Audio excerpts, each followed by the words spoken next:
Миграция түшүнүгү, мигрант деген эмне? Миграциянын Кыргызстанга тийгизген таасири. Бүгүн мына ушул теманын айланасында кеп кылабыз. Миграция түшүнүгү латын тилинен бизге которулганда өтүп жатам, көчүп жатам деген маанини туюнтат.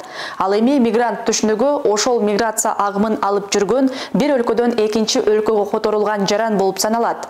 Статистикага таянса, Кыргызстанда жумушка жарандуу калктын дээрлик 15% чет өлкөгө миграция агымына айланышкан. Тагыраагы жылына 600 миңдей жаран Кыргызстандан башка өлкөлөргө барып эмгектенишет.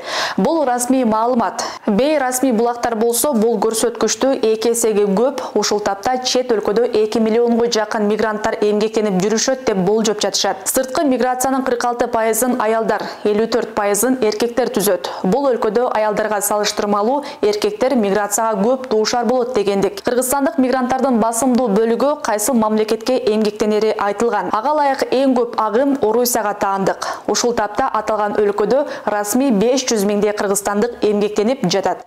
Кийинки кезекте Казакстан турат. Аталган өлкөдө кыргызстандык мигранттардын саны 100 миңге чамалайт. Соңку 5 жылда Түркияга барып иштеген кыргызстандыктар да көбөйдү. Алардын расмий саны 50 миңге жеткен. Ошондой эле Түштүк Кореяда жылына кыргызстандык 20-30 миң жаран эмгектенет. АКШга кетүүгө да суроо талап өзгөчө көбөйүп, виза алгандардын саны жылына 30-40 миңге жетет. Сыртка кеткен мигранттардын басымдуу бөлүгү Баткен областынан. Бул жердеги жалпы үй бүлөлөрдүн 35%-ында жок дегенде бирден мигрант бар.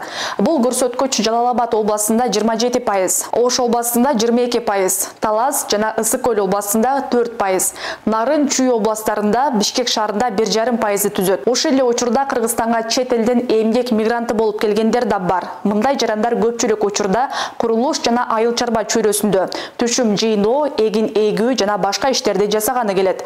Ошондой эле курулуш бригадасынын курамында же болбосо жеке адамдардын үйлөрүн куруу боюнча убактылуу кызмат көрсөтүшөт. Ошентип чектеш өлкөлөрдөн келген эмгек мигранттардын саны 100 миңге чамалайт. Алар буга чейин Кыргызстанда эч кандай төлөмсүз ишмердүүлүк жүргүзүп келген.